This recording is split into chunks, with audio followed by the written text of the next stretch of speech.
Alhamdulillahi rabbil alamin wassalatu wassalam ala asyrafil anbiya'i wal mursalin wa ala alihi wa sahbihi ajma'in. Subhanaka la ilma lana illa ma 'allamtana innaka antal alimul hakim. Rabbi shrah li sadri wa yassir li amri wahlul 'uqdatam min lisani yafqahu qawli. Amma ba'd. Alhamdulillah ala nikmatil Islam, alhamdulillah ala nikmatil iman, wa kafa biha min ni'mah.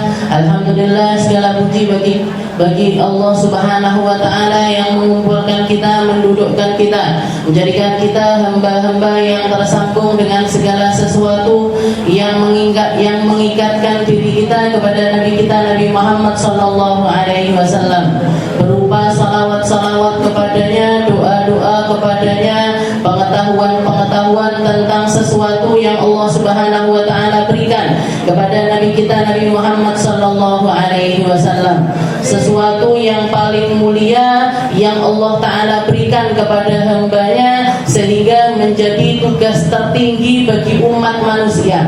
Allah Subhanahu wa taala tidak memberikan sesuatu yang mulia kecuali itu diberikan kepada mereka-mereka yang menjadi hamba pilihannya Allah Subhanahu wa taala. Dan hamba paling mulia yang pernah Allah taala ciptakan adalah para nabinya, adalah para rasulnya, dan yang tertinggi adalah nabi kita Nabi Muhammad sallallahu alaihi wasallam. Allah taala memberikan beliau ilmu, Allah taala memberikan beliau syariat, Allah taala memberikan beliau akhlak yang mulia, Allah taala memberikan beliau segala sesuatu yang indah-indah untuk disampaikan, untuk dicontohkan, untuk diperlihatkan kepada umatnya agar umat ini tahu gimana caranya jalan menuju Allah Subhanahu wa taala, gimana caranya mencapai sebuah tujuan, yaitu kedekatan kepada Allah taala untuk kemudian ditempatkan di dalam surganya Allah Subhanahu wa taala. Maka tidak ada satupun yang sia-sia dari apapun yang jenengan perjuangkan di tempat ini. Oke, bensinnya jenengan, capeknya jenengan, keselnya jenengan, apa nih? Boyoane jenengan, geringgingane jenengan, gitu.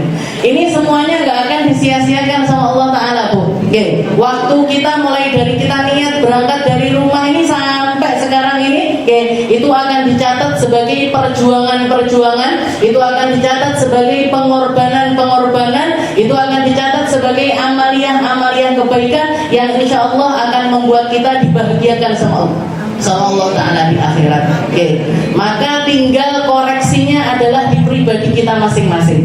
Koreksinya ada di dalam hati kita masing-masing. Jangan berjuang ini buat siapa? Jangan melakukan ini untuk apa? Jangan meluangkan waktu mulai dari pagi tadi sampai nanti jam 10 ini ngapain aja. Oke, karena kalau sudah niatnya nggak benar, yang kita dapat juga nggak benar. Oke, kalau yang kita tujuannya ini nggak lurus, maka yang kita ambil juga perkara-perkara yang nggak lurus, yang nggak penting. Oke, ngaji salpok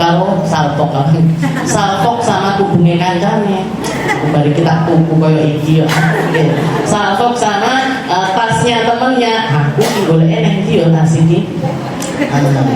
Akhirnya apa, ya udah keluar sing dieling-eling niku. Nggih, mang saja ngaji apa? Mbok aku merhatekne jilbabe kancaku kok apik men. Nggih. Tase kancaku kok apik men. Nah, ya udah. Itu yang didapat ketika keluar. Maka semuanya yang terpenting adalah keadaan hati kita. Nggih. Makanya enggak pernah bosan kita. Mau ngaji, ayo Bu niat lagi. Mau ngaji, ayo Bu niat lagi. Marahi nggih niku wau. Al-qalb yataqallab. Nggih. Dinama sumiyatil qalb qalban. Hati itu dinamakan hati, bahasa Arabnya qalb. Kenapa? Li'annahu yataqallab, karena gampang banget molak-malik. Yo ini wow, gampang salfok. Gampang salfok sama alise koncone, bibir koncone, lipstike koncone, blasone koncone. Nah, gampang salfok dengan apa yang terjadi di sekitarnya, dikembalikan lagi. Biar nggak sia-sia. Jangan dijual murah, Bu. Jangan dijual murah waktunya, jangan dijual murah perjuangannya, jangan dijual murah apa yang kita perjuangkan di dunia ini, karena yang kita cari sesuatu yang paling mahal, yang dikatakan oleh Nabi Muhammad SAW, ala innal jannata hiyal ghaliyah, yang mahal itu surga. Yang mahal itu surga. Kamu tidak akan bisa mendapatkannya, kamu tidak akan bisa masuk ke dalamnya kecuali dengan perjuangan yang semuanya itu sulit, semuanya itu berat. Semuanya itu berat. Gak bisa kita beli pakai uang kita, gak bisa. Apalagi pakai 5.000, 10.000 yang kita masukkan ke dalam kotak amal. Gak bisa kok kita nyari surga lewat itu, gak bisa. Tapi kita bisa mendapatkannya ketika hati kita di dalam perjuangan itu tulus kepada Allah Subhanahu wa ta'ala, nyari ridhonya Allah, nyari ilmunya Rasulullah, pengen mencontoh apa yang menjadi kehidupannya Nabi Muhammad sallallahu alaihi wasallam, sehingga hidup kita ini akan tambah bermakna. Hidup kita ini akan semakin indah karena kita tahu keindahan yang dirasakan sama Rasulullah. Rasulullah itu punya akhlak mulia,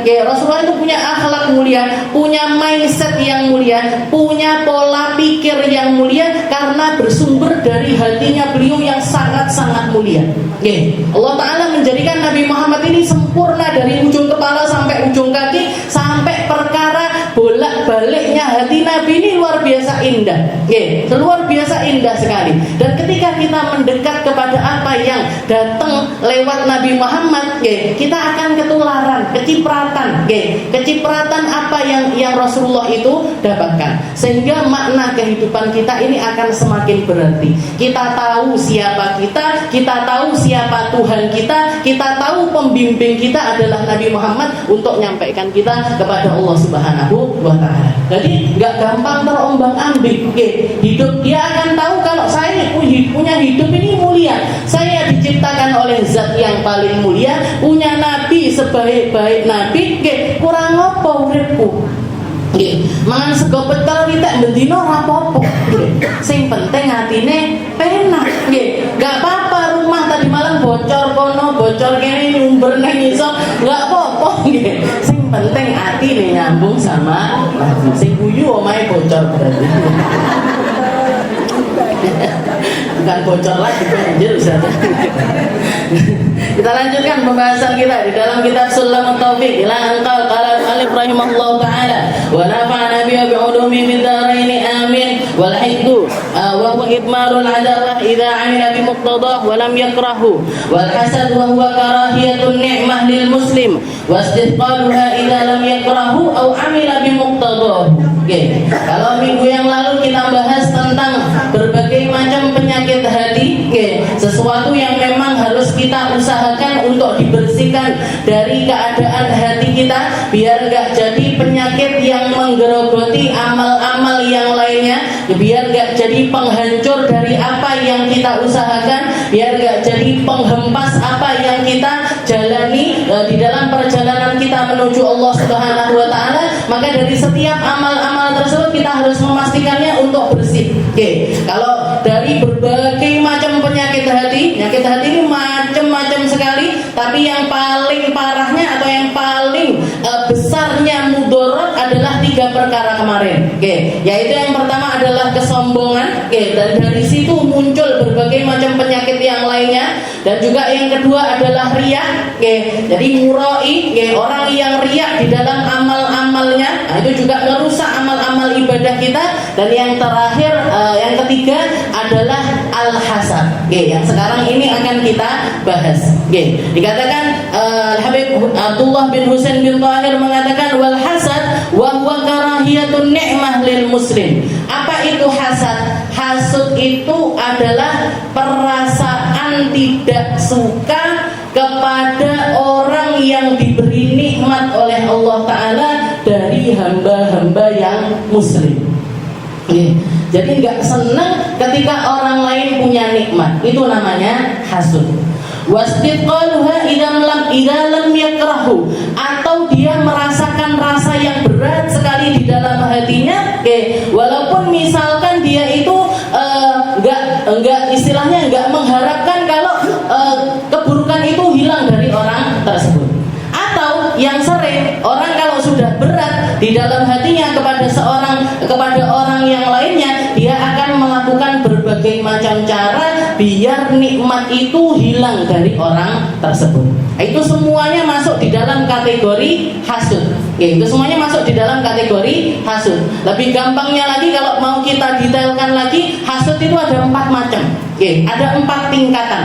Ya, ada hasud 1, hasud 2, hasud 3, hasud 4. Ranking 1, ranking loro, ranking 3, ranking 4.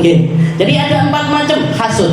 Hasud yang pertama itu yang disebut dengan oleh para ulama dengan hasadu iblisi, hasudnya iblis.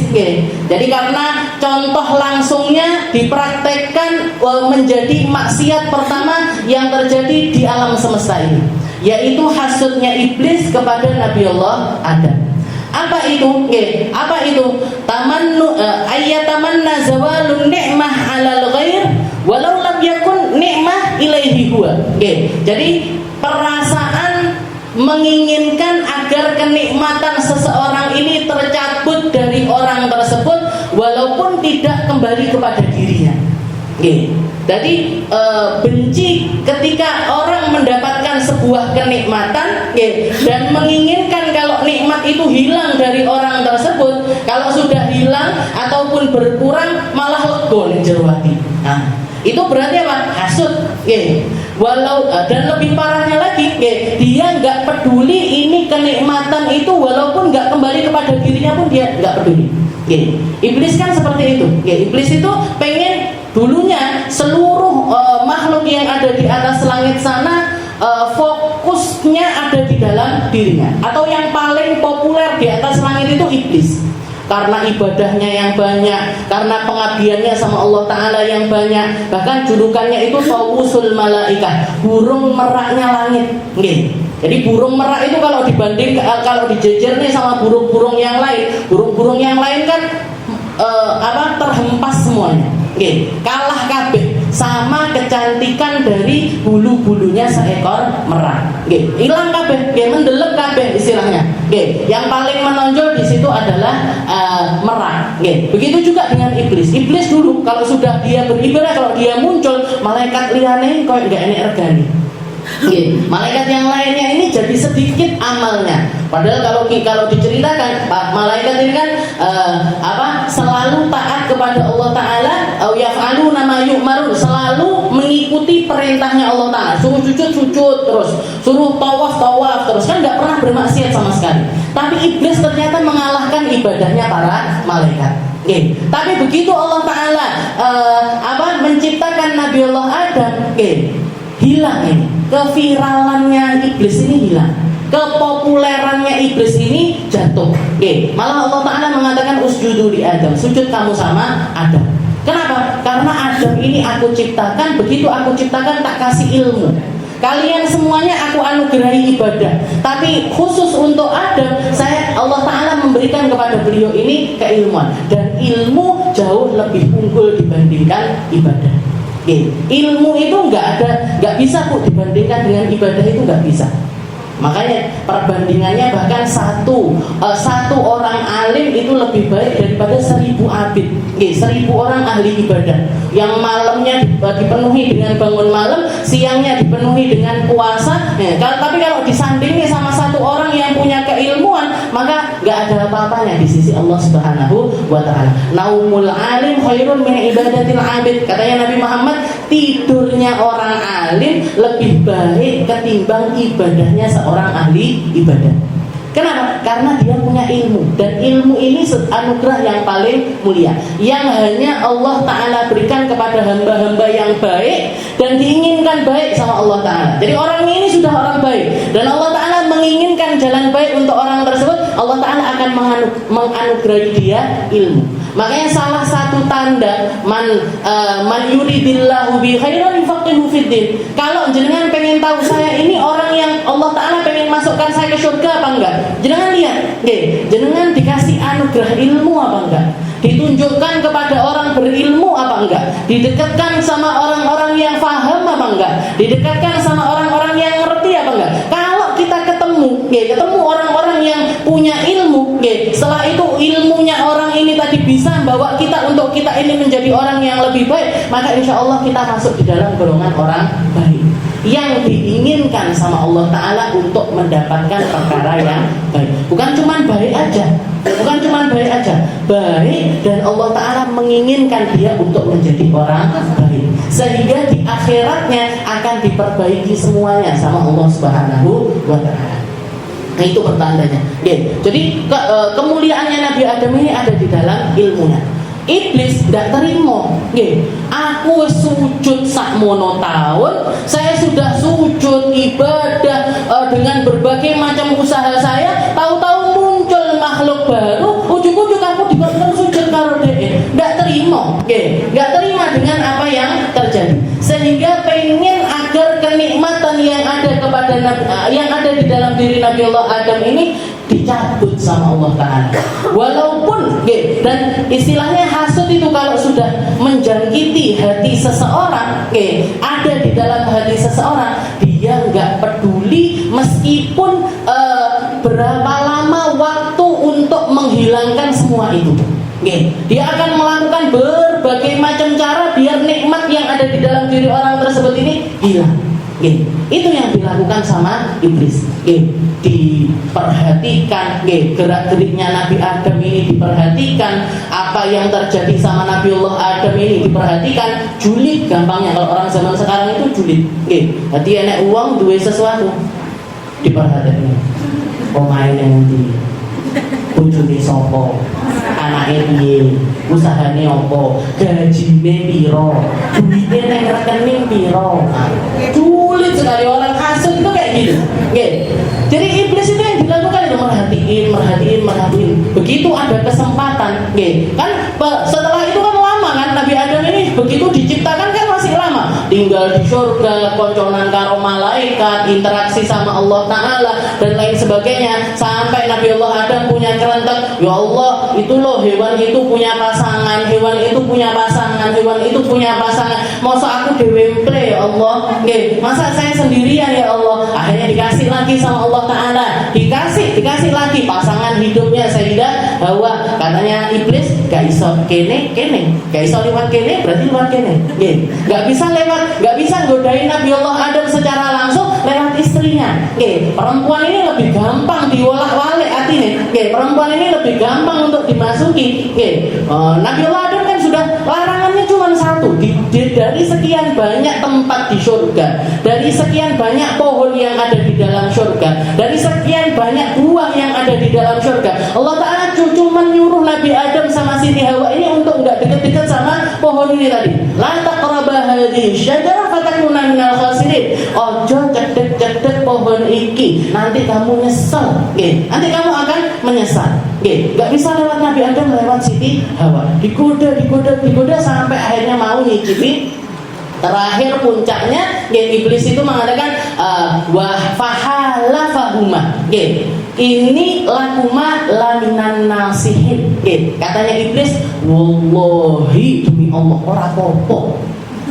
Demi Allah gak apa-apa mak pohon ini. Kalau saya ini adalah penasihat yang sebenarnya. Aku wis urip luwes suwi teko awakmu ning gone kene. Saya itu lebih ngerti dengan alam langit. Saya lebih ngerti dengan apa yang terjadi di atas langit. Enggak apa-apa kamu makan ini. Kalau kamu makan ini kamu akan jadi manusia abadi.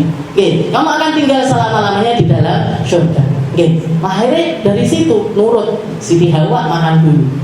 Ora apa-apa makan eneh. Makan lagi. Katanya Nabi Adam, enggak apa-apa tiba-tiba ngambil lah Nabi Allah Adam. Akhirnya terjadilah yang terjadi. Makanya Nabi Allah Adam itu ketika ditanya sama Allah Ta'ala, kenapa kok kamu nurut, disuruh kayak gitu sama iblis ini, kamu kok nurut wahai Adam. Katanya Nabi Allah Adam, ya Rabb, ma'adunnu anna ahadan yahlifu bika kadiban.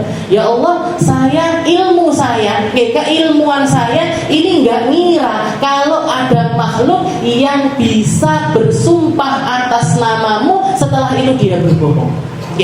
Saya enggak ngira ya Allah ada makhluk, ada ciptaanmu, kenal sama engkau, iman kepada dirimu, dan dia menggunakan namamu untuk menyesatkan orang lain. Saya enggak ngira. Awak dhewe kan enggak heran sekarang.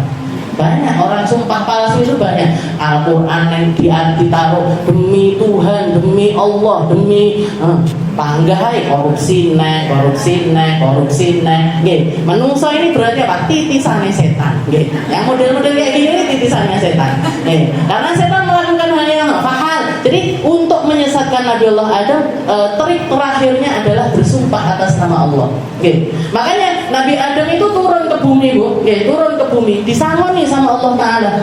Disangoni sama Allah Ta'ala berupa zikir, berupa munajat, berupa caranya minta ampun, caranya taubat, itu dikasih. Jadi rekenane kayak misalkan jenengan wis jibet karo anake nakal banget wis metu ae teko omah. Pergi aja kamu dari rumah saya, tapi disangoni. Ya, disangone.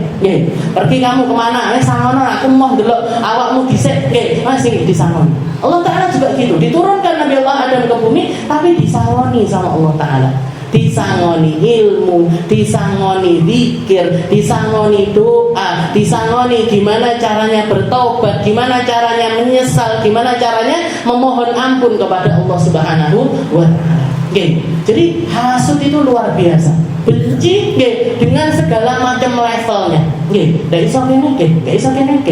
makanya kemarin saya bilang salah satu azab yang sebenarnya sudah ada di dalam dirinya para penghasut. Orang hasut itu mahmun tulah hayati. Dia akan jadi orang yang sumpah sepanjang hidupnya. Kenapa? Karena dia kehilangan jati dirinya. Hidupnya sudah bukan tentang dirinya, tapi tentang orang-orang yang dia hasuti. Tentang wong iki piye? Wi kok ini? Sulit ngelihat orang, merhatiin orang terus. Lupa caranya berjalan menuju Allah Subhanahu wa Ta'ala. Itu yang pertama. Jadi itu yang paling parah, istilahnya kalau stadium gitu, stadium akhir bisa. Kalau sudah hasutnya ini yang semacam ini, nggak peduli, pokoknya hilang dulu dari orang tersebut. Mau balik ke saya, kenikmatan itu datang ke saya ataupun kepada yang lainnya, saya nggak peduli. Nah itu level pertama. Level yang kedua, hasud yang level kedua, atau tamanna zawadun ni'mah 'alal ghair. Dia menginginkan nikmat orang lain itu hilang, dan jatuh kepada dirinya. Jatuh kepada dirinya. Nah, ini biasanya terjadi di orang-orang yang selevel, orang-orang yang selevel ataupun ada di dalam perjuangan yang sama. Hasud itu biasanya sama sesama, Bu. Bakul kelambi karo bakul kelambi, bakul peyek karo bakul peyek, bakul roti karo bakul roti. Pengajar dengan sesama pengajar, itu biasanya hasud itu seperti itu. Jenengan misalkan dodolan pecel, ujuk-ujuk tonggone melok dodol pecel, laris bisa. Sakit di hati, loh aku dodol dhisik kok dhewe luwih laris. Kok dia lebih laris. Akhirnya bikin gimana caranya biar orang-orang enggak datang ke situ. Ada orang datang, kuwi lho sambel pecel ini dicampuri ngene. Itu loh peyeknya saya tahu, dia bikinnya itu gini. Jadi gimana caranya biar orang nggak beli ke situ? Biar apa? Biar pelanggannya balik ke dia. Ini hasud level kedua. Jadi hasud level kedua buruk, tapi nggak seburuk hasudnya iblis. Nggak seburuk hasudnya iblis. Jadi pengen nikmatnya orang lain itu hilang untuk jatuh ke dirinya, untuk jatuh kepada dirinya. Jadi masih mending. Setelah itu yang ketiga, hasad yang ketiga sama juga, dia menginginkan nikmatnya orang lain itu hilang, tapi enggak istilahnya walaupun enggak jatuh kepada dirinya enggak apa-apa, jatuh ke orang lain sekalipun. Yang penting pokoknya duduk deh. Yang penting yang dapat nikmat itu bukan orang itu. Terserah siapa yang dapat nikmatnya, tapi yang penting bukan orang tersebut. Enggak datang ke saya enggak apa-apa, tapi jatuh kepada orang lain. Nah itu hasud yang ketiga, yang yo enggak ringan sebenarnya, yo parah juga. Jadi hasud itu enggak ada yang ringan, Bu. Jadi hasud itu sendiri sudah penyakit parah. Jadi tiga-tiganya ini parah. Tiga-tiganya ini masuk di dalam apa yang dikatakan oleh Nabi Muhammad SAW, al-hasad, al-hasad yakulul hasanat kama ta'kulun narul hatab. Jadi hasud itu memakan kebaikan seseorang sebagaimana sebagaimana api makan kayu bakar. Jadi jangan kalau punya model-model perasaan yang semacam ini, mau level 1, mau level 2, mau level 3, niku jenengan jadi kalau ada sifat semacam itu, jenengan berbuat kebaikan sebanyak apapun, sujud sebanyak apapun, dikirane berapapun, bacaan Al-Qur'annya berapapun, kebaikan kita sebanyak apapun, itu semuanya akan menjadi sesuatu yang hanya akan digerogoti oleh hasud. Sehingga di akhirat gak dapat apa-apa. Di akhirat entek, loh endi sholatku? Lah kamu benci sama orang itu kok. Mana pahala sedekahku? Lah kamu hasud sama tonggomu sing kuwi, kamu hasud karo orang itu, kamu hasud sama orang ini, kamu hasud. Jadi hilang semua kebaikannya gara-gara adanya sifat hasud. Tiga-tiganya enggak benar. Terus yang keempat apa Ustazah? Yang keempat ini yang boleh. Satu al-mu'min la yahsud. Katanya para ulama, orang iman itu enggak hasud, tapi mereka punya rasa yang namanya ghibthah. Ghibthah itu apa? Ghibthah itu sama. Meri atau iri dengan kebaikan yang ada pada diri orang lain, tapi bedanya apa? Bedanya tidak menginginkan hilangnya kenikmatan tersebut kepada orang lain. Jadi meri sama kebaikan yang ada pada diri orang lain. Melihat orang beli mobil, aku yo milik untuk mobil. Melihat orang bangun rumah, aku yo milik duwe rumah. Ngelihat orang sukses usahanya, ya Allah, aku yo milik usahaku sukses. Tapi apa? Tapi nggak ada rasa, ya Allah hilangkan nikmat itu dari orang itu, nggak ada. Dia iri itu biasa, Bu. Jadi rasa nggak enak di dalam hati ketika melihat ada orang lain mendapatkan kenikmatan itu sesuatu yang manusiawi. Tapi menjadi sesuatu yang buruk ketika kita memperlakukannya dengan buruk atau menambahkan keburukan di dalam perasaan tersebut. Jadi yang benar piye? Ya Allah, sebagaimana engkau ngasih dia kenikmatan, kasih aku juga sama yang kayak dia dapat. Melihat ada orang, di dalam hadis Rasulullah mengatakan la hasada illa fi itsnain. Hasud itu kalau orang Islam, kalau orang iman itu mau hasud, mau iri, katanya Nabi, yang pantas diiri ini itu cuma dua golongan manusia. Ahlul mal wa ahlul Quran. Yang pertama adalah orang yang dikaruniai sama Allah Ta'ala harta. Yang kedua adalah orang yang dikaruniai sama Allah Ta'ala Al-Quran. Tapi bukan sembarang orang punya harta, bukan sembarang orang punya Al-Quran. Tapi orang yang punya harta wa huwa yatasaddaq bihi ana al-lail wa atrafan nahar. Orang yang punya harta dan senangannya sedekah. Isuk sedekah, bengi sedekah, setiap hari sedekah. Dan kita dengar orang itu sedekah sekian, orang itu sedekah sekian, orang itu bangun masjid, orang itu nyumbang di pondok, orang itu begini-begini. Maka hasud di dalam hartanya orang lain kepada para ahli sedekah itu diperbolehkan. Tapi kita nggak pengen biar hartanya dia hilang, nggak. Tapi kita mengharapkan, ya Allah, saya pengen jadi orang kaya seperti orang tersebut, biar saya juga bisa sedekah sebagaimana orang tersebut bisa bersedekah. Itu boleh. Ya Allah, wong kuwi duwite kok ora entek belas, pancen yo dibagi-bagi sana, bagi-bagi sana, senengane sedekah ke sini, sedekah ke sana. Nah, itu kita meri sama orang kayak gitu enggak apa-apa. Tapi tanpa rasa itu tadi, tapi tanpa rasa Allah mbok ndang bangkrut to wong kuwi, enggak. Malah justru didoain, ya Allah tambahi orang itu tadi, tambahi ya Allah hartanya biar dia bisa lebih sedekah lebih banyak lagi. Itu yang pertama. Sama ahli sedekah itu kita boleh iri. Dan yang kedua, para ahli Al-Quran, orang-orang yang ngerti Al-Quran, paham Al-Quran, para pembaca Al-Quran, para penghafal Al-Quran, boleh kita iri sama mereka. Dan mereka yang kriterianya gimana? Orang yang punya Al-Quran dan dia membacanya ana al-laili aw atrafan, siang malam dipakai baca Al-Quran.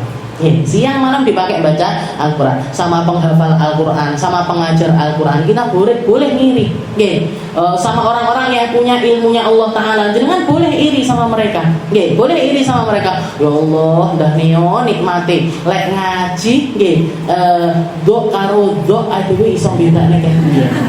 Dok sama dok itu gini bu, koncone tok dok, koncone sot dok. Dah neo enak nggak keliru-keliru. Ya Allah, dah neo misalkan saya itu belajar Al-Qur'annya dari dulu mesti lancar kayak orang itu setengah jam sajus, 15 menit sajus, iki sajus krekel sak lembar setengah jam, iri sama mereka. Nggak apa-apa bu, nggak apa-apa, ngenes di hati kita. Ya Allah, nyapo kok aku nggak belajar kayak dia. Nggak apa-apa, itu rasa yang baik. Itu ya rasa yang baik. Ngobatinnya gimana? Ngobatinnya kita minta sama Allah Ta'ala biar diperbaiki diri kita, dan insya Allah nanti dari rasa tersebut Allah Ta'ala akan memperbaiki dzurriyyah yang jenengan. Kalaupun jenengan nggak tak iso ngaji, anak insya Allah iso ngaji. Lah anake yo wis kadung kuliah pripun? Insya Allah nanti cucu-cucunya bisa ngaji. Jadi keturunan ke bawahnya tambah baik.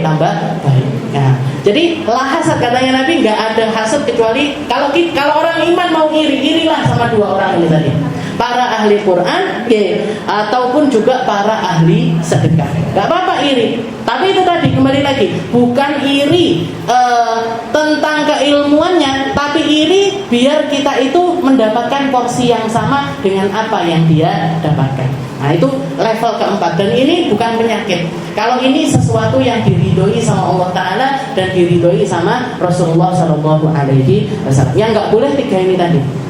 Lihat ada orang punya kenikmatan, terus benci dengan kenikmatan tersebut dan pengen biar nikmat itu hilang dari orang tersebut. Wonge loro, alhamdulillah. Nah ini berarti hasud. Orangnya sakit atau orangnya pelu, pertama nih sama maca Quran baru ngono pelu. Oh syukur pelu saiki. Nah berarti hasud ini. Berarti yang semacam ini namanya hasud, dan itu sesuatu yang tidak diperbolehkan. Itu 4 levelnya. Terus cara ngobatinnya gimana Ustazah? Semua dari kita pasti punya ini. Jadi rasa-rasa berat di dalam hati melihat orang yang punya kenikmatan dan lain sebagainya itu mesti ada di dalam hati kita. Dan itu harus diobati. Obatnya cuma 2 bu. Obatnya cuma 2. Al-fikir wa dzikir. Yang pertama, cara kita ngobati dengan pola pikir. Ganti cara berpikir kita. Jangan dilihat kenikmatannya, karena kalau jenengan fokusnya di kenikmatan, ada di dalam kenikmatan tersebut atau rezeki tersebut, rezeki yang ada di dalam diri orang tersebut, maka istilahnya kita nggak akan bisa ngelola rasa tersebut. Tapi ingat-ingat siapa yang ngasih rezeki tersebut. Jangan eling-eling. Yang ngasih orang itu harta siapa? Yang ngasih orang itu jabatan siapa? Yang ngasih orang itu ilmu siapa? Yang ngasih dia itu kebaikan siapa? Yang ngasih dia ibadah siapa? Yang ngasih dia peribadatan siapa? Karena orang hasud itu biasanya dengan yang selevelnya. Orang ahli ilmu hasudnya sama orang ahli ilmu. Orang ahli ibadah hasudnya sama orang ahli ibadah. Orang ahli jamaah hasudnya sama orang ahli jamaah. Senengane neng gone soft awal misalkan. Ujuk-ujuk enek wong anyar datang di kampung itu lebih rajin daripada dia. Kok malah deh sing neng soft awal. Biasanya aku, iki panggonku tak cisi. Kamu nggak boleh sholat di sini. Nah ini hasud itu kayak gitu bu. Jadi orang baik hasudnya sama sesama orang baik. Para ahli ilmu itu hasudnya dengan para ahli ilmu. Dan hasud jadi paling parahnya hasud itu ada di dalam dirinya para ulama. Jadi serem banget kalau sudah hasudnya ulama kok hasud, ini kehancurannya besar sekali. Karena apa? Karena dia akan membingungkan umat. Nggih, karena dia akan membingungkan umat. Nggih, iki asline aku melok ustaz iki kok ngene. Nggih. Aku kok kadung ngaji karo ustaz iki kok ngene tibake. Aku ngaji sama ustaz ini kok ngomongnya gini. Nggih. Karena hasad itu kan ngoten, orang kalau sudah benci sama orang, nggih. Kalau pribadi jenengan masing-masing mungkin nggak akan sampai ke umat. Tapi kalau sudah orang yang ada di forum terus hasud, pas ceramah ngomong, ibu-ibu jangan datang ke majelisnya Pak itu misalnya. Orang itu tuh gini.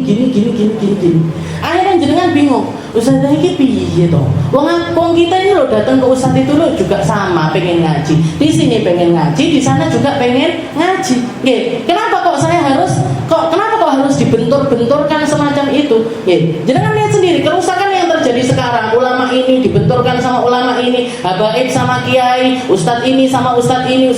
Iki ngomongin ustaz yang ini buruk, yang ini ngomongin sama ustaz yang ini buruk. Sing mesane sinten? Jamaah nggih. Saya kesian sama jamaahnya orang-orang semacam itu, nggih. Karena apa? Karena akhirnya fokusnya ini hilang gara-gara rasa hasud yang ada di dalam diri orang tersebut.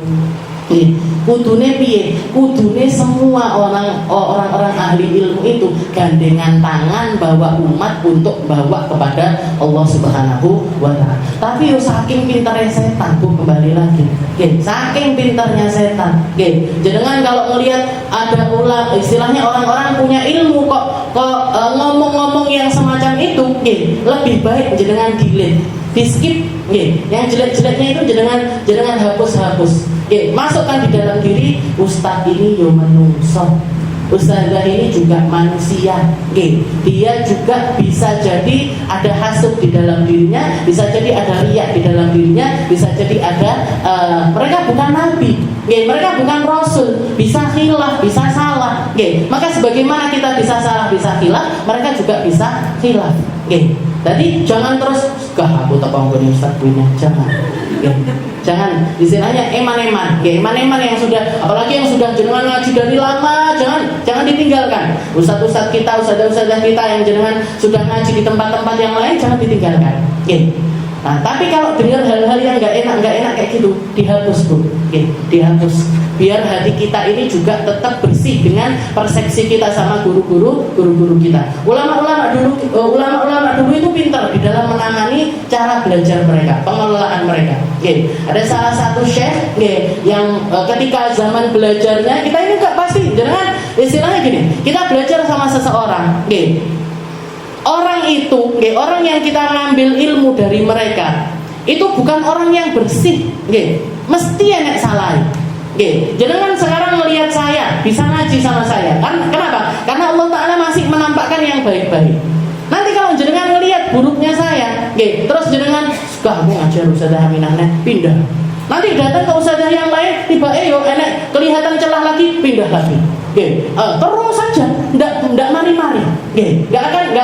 Jenengan nyari guru yang sempurna itu nggak ada. Jenengan nyari ulama yang sempurna itu nggak ada. Jenengan nyari orang ahli ilmu tanpa aib, nggak ada, Bu. Itu cuma Rasulullah SAW, cuma Nabi, cuma para Rasul. Jadi semua guru-guru kita itu juga punya aib. Punya aib. Dan ketika perasaan kita kepada guru kita, husnudonnya kita ini berkurang sama guru kita, keberkahan dari ilmu yang kita ambil dari mereka juga sedikit. Makanya para ulama dulu itu kalau mau berangkat ngaji, mau berangkat belajar, mau berangkat untuk ngambil ilmu dari seseorang, mereka sedekah dulu. Mereka sedekah dulu dengan niatan apa? Allahumma ya Allah, Allahumma stur aiba masyayikhi. Ya Allah, tutupi dari saya aib guru-guru saya, biar mata dan telinga saya ini nggak dengar kesalahan mereka, agar hati saya ini terjaga untuk tetap bisa husnudzon sama mereka. Jadi mau berangkat itu sedekah dhisik. Sedekah dulu. Ya Allah, tutupi aib guru saya dari saya, biar saya tetap bisa husnudzon kepada mereka. Biar ilmunya nyampe. Karena jenengan ngaji sudah suudon dhisik. Ustazah iki mek omong tok. Ustazah iki mek ngene tok, ngongkon wong sedekah ora tau sedekah. Ngongkon wong ngene enggak tau ngene. Enggak akan nyampe ilmunya, Bu, kepada jenengan. Nggak akan bisa. Nggih. Dan semua guru-guru kita itu punya aib, punya salah, punya dosa. Nggih. Ketika jenengan fokus di aibnya, ya sudah, nggak dapat apa-apa dari guru. Yang bisa kita lakukan yang ngoten niku. Nggih. Kita ini, makanya ini kita harus memperjelas status kita nggih. Antara saya sama jenengan. Ini bukan antara guru sama murid. Oke, makanya saya katakan saya itu bukan gurunya jenengan. Ya, saya ini bukan ustadznya jenengan. Kita ini orang-orang yang berada di tempat yang sama, yang pengen jalan bareng-bareng menuju kebaikan. Kebetulan aja saya punya ilmu. Kebetulan aja Allah Ta'ala ngasih riwayat hidup saya itu mondok. Kalau misalkan saya dulu nggak dikasih hidayah mondok, jenengan yang dikasih hidayah mondok, insya Allah saya yang duduk di situ, jenengan yang duduk di situ. Oke. Nah, jadi sama-sama kita ini lagi berusaha untuk mengaitkan diri kita kepada orang-orang. Kalau jenengan mau tahu guru-guru yang pantas untuk diambil ini siapa? Guru-guru yang sudah selesai urusannya. Guru-guru yang sudah selesai urusannya. Kalau Allah Ta'ala mengatakan ihdinas siratal mustaqim siratal ladzina an'amta alaihim, ya Allah kasih saya petunjuk jalan yang lurus. Mereka yaitu siapa? Jalannya orang-orang yang sudah engkau beri kenikmatan. Berarti Pak, ini pakai fi'il madhi. An'amta itu sudah dikasih nikmat. Berarti apa? Mereka sudah menyelesaikan kehidupannya dan terbukti menjalani kehidupannya ini penuh dengan kenikmatan dari Allah Subhanahu wa Ta'ala. An'amta alaihim ghairil maghdub, bukan orang yang engkau murkai, bukan orang yang engkau sesatkan. Siapa ini yang orang-orang yang dikasih nikmat sama Allah Ta'ala? As-solihin, orang-orang soleh. As-siddiqin, orang-orang yang serius ketika berjalan di jalannya Allah Ta'ala. Jangan dengar tentang perjuangan mereka, jangan dengar tentang dedikasinya mereka, jangan dengar tentang sepak terjangnya mereka. Orang-orang yang sudah menyelesaikan urusan hidupnya dan mereka menghabiskannya di dalam kenikmatan. Wasyuhada wassalihin.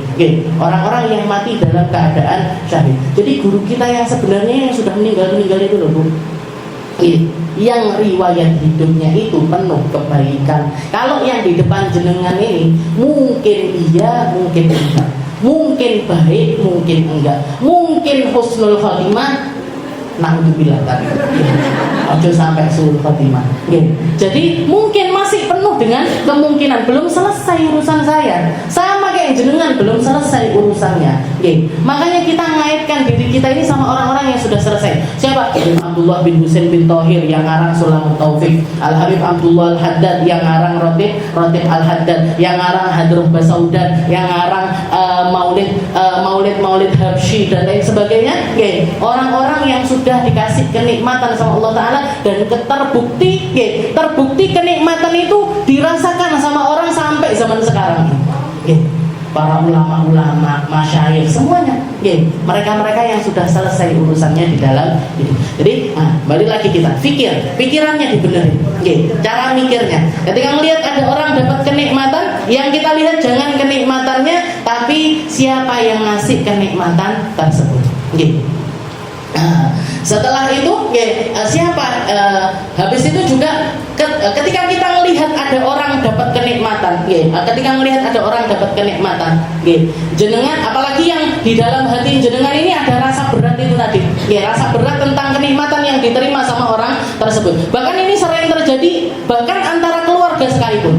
Kakak benci, hasut sama adiknya, adik hasut sama kakaknya, saudara. Bahkan zaman sekarang lebih parah lagi, orang tua hasut sama anaknya, anak hasut sama orang tuanya. Jangan akan melihat hasut ini menjangkiti semua golongan. Goro-gorone harta nggak jauh-jauh dari itu biasanya. Dan gara-gara harta, gara-gara warisan tanah dan lain sebagainya. Gimana ini caranya ngobatin lagi ini gimana? Kita setiap kali melihat ada orang mendapatkan kenikmatan itu tadi, jangan ucapkan pakai lisan Allahumma barik lahum, Allahumma zidhum. Ya Allah, tambahi nikmatnya dia. Ya Allah, berkahi hidupnya dia. Ya Allah, panjangkan umurnya dia. Ya Allah, kasih kebaikan untuk orang-orang tersebut. Jadi jenengan bagul jilbab, enek uang buka jilbab, Allahumma barik lahum. Ya Allah, berkahi usahanya dia. Abot, abot banget nih. Ya, tapi nek jenengan bener-bener pengen ngobati, usahakan itu. Ya. Meskipun bertolak belakang saja antara yang keluar sama kita mungkin bisa ya ngomong itu keluar dari lisan doa itu bisa, ya, tapi hati itu istilahnya mengingkari itu nggak bisa bohong, ya, nggak apa-apa Bu, ya, jangan istilahnya mendingan kita pura-pura baik ketimbang nggak baik sama sekali, ya, mendingan jenengan pura-pura baik ketimbang nggak baik sama sekali. Jadi sama orang-orang yang jenengan hasuti, jenengan doakan mereka. Oke, jadi bentillah Allahumma barik lahum, Allahumma zidhum, ya Allah, Allahumma ahsin ilaihim, Allahumma tawwil umrahum, Allah panjangkan umurnya dia, kasih kebaikan yang banyak, tambahin. Oke, sekarang punya uang 1M, ngerebut dari saya, tambah jadi 2M ya Allah. Oke, dia sekarang dapat tanah, ngerebut tanah saya, tambahin tanahnya dia ya Allah. Oke, ya Allah, anak-anaknya jadikan anak-anak yang solih solihah, cucu-cucunya jadikan cucu-cucu yang solih solihah. Oke, orang itu tambahin kebaikannya sama orang tersebut ya Allah. Oke, abot banget, saya yakin. Oke. Sadar ngangkat tangan tak enggak pegel ibu sadar, apalagi mau doa. Tapi kalau mau sembuh doakan, nanti sekali, 2 kali, 3 kali, 10 kali, 20 kali, 50 kali, 100 kali. Jangan istiqomahin doakan dia, insya Allah diganti rasanya sama Allah Taala. Dari yang pertamanya sakit hati jadi nggak sakit hati. Yang dulunya rasanya kayak disayat-sayat jadi terasa biasa saja. Yang dulunya berat di lisan kita diangkat beratnya sama Allah Taala. Aduh. Yo, sama-sama kayak sama-sama belajar nih, sama-sama belajar, bukan jenengan aja yang belajar. Jadi itu fikirnya. Setelah itu apa? Zikir, diobati lagi sama zikir. Doa itu tadi termasuk zikir. Tapi guru-guru kita mengajarkan tambahi di lisan kita itu buat niatkan zikir untuk menyembuhkan rasa-rasa tersebut. Bisa pakai istighfar, bisa pakai istighfar. Astagfirullah, diperbanyak istighfarnya. Setelah itu yang kedua ditambahi kalimat tauhid, la ilaha illallah, la ilaha illallah, la ilaha illallah. Yang ketiga salawat. Allahumma shalli ala sayyidina Muhammad, Allahumma shalli ala sayyidina Muhammad. Rasulullah itu bukannya enggak senang sama sesuatu yang baik, bukannya enggak senang sama sesuatu yang indah, senang Rasul. Senang kelihatan ada kuda yang bagus, tapi caranya Rasulullah untuk memanage biar hatinya ini enggak ngiri sama kenikmatan orang lain. Rasulullah ngelus-ngelus kudanya orang yang bagus. Setelah itu Rasulullah, Allahumma la aisha illa aishal akhirah. Disalawati, didoain sama Nabi. Ya Allah, orang ini dapat kenikmatan. Mobil lah gampangnya. Kalau sekarang kita bayangin kalau zaman Nabi itu kuda. Kalau zaman sekarang itu mobil. Ada orang beli mobil baru. Jangan lulus-lulus enggak apa-apa. Allahumma la aisha illa aishal akhirah. Ya Allah, orang ini dapat kenikmatan mobil. Saya juga pengen punya mobil ya Allah. Tapi yang pasti mobil ini kalau nggak bikin akhirat saya lebih baik, maka nggak akan ada kebaikan di dalam. Ya Allah, kasih saya mobil yang sama kayak orang ini punya, kayak yang dimiliki oleh orang tersebut, dan mobil ini membuat saya menjadi pribadi yang lebih baik. Iso tak gawe ngaji ya Allah, iso tak gawe ziarah, iso tak pakai buat melakukan kebaikan ini dengan mobil tersebut, silahkan. Kalau nggak gitu, jenengan salawatin. Allahumma shalli ala Muhammad, Allahumma shalli ala Muhammad. Dan nggak kena ain dia, biar orang itu juga nggak kena ainnya kita. Karena mata itu sebagaimana bisa ngasih kenikmatan juga bisa ngasih keburukan, bisa mencelakai orang lain. Penyakitnya namanya penyakit ain, penyakit. Jadi jangan kalau melihat anak kecil cantik gitu, Allahumma shalli ala Muhammad, melihat mobil bagus, Allahumma shalli ala Muhammad, delok omah apik, Allahumma shalli ala Muhammad, ya Allah, kayak ana aku omah koyo iki ya Allah. Kasih saya rumah kayak gini juga ya Allah. Nanti tak pakai majlisan, tak pakai sholawatan, tak pakai maulutan, tak pakai datangkan orang-orang baik ke Tulungagung. Jenengan niatkan yang baik-baik, insya Allah nanti dikasih sama Allah. Mana apa enggak jenengan?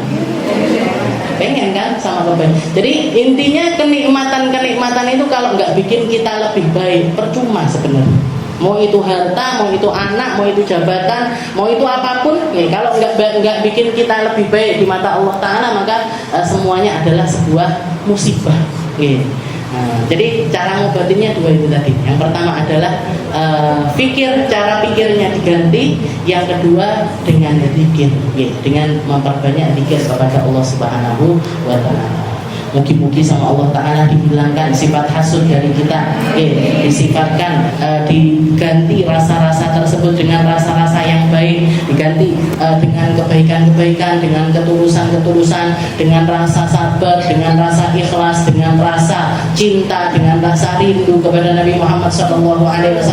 Karena tempat hati itu tempat Allah Ta'ala memandang kita. Ketika tempat itu kita perbaiki, tempat itu kita bersihkan, tempat itu kita perhatikan, maka Allah Ta'ala akan mendatangkan berbagai macam kebaikan di tempat tersebut. Tapi kalau masih penuh noda, masih penuh dengan keburukan, masih penuh dengan rasa-rasa yang gak beres di dalam diri kita, Allah Ta'ala akan enggan untuk memasukkan kebaikan-kebaikan di tempat tersebut. Jadi kita minta sama Allah Ta'ala hati kita dibersihkan, kita minta sama Allah Ta'ala hati kita diperbaiki, kita minta sama Allah Ta'ala hati kita disehatkan, agar semua hal baik datang kepada diri kita, agar semua hal baik datang di dalam kehidupan kita, agar Allah Ta'ala berkenan untuk memperbaiki kehidupan kita di dunia sampai akhirat nanti. Ala hadhihi niyyah wa ala kulli niyatin salihah wa ila hadratin Nabi Muhammad sallallahu alaihi wasallam bisirril Fatihah.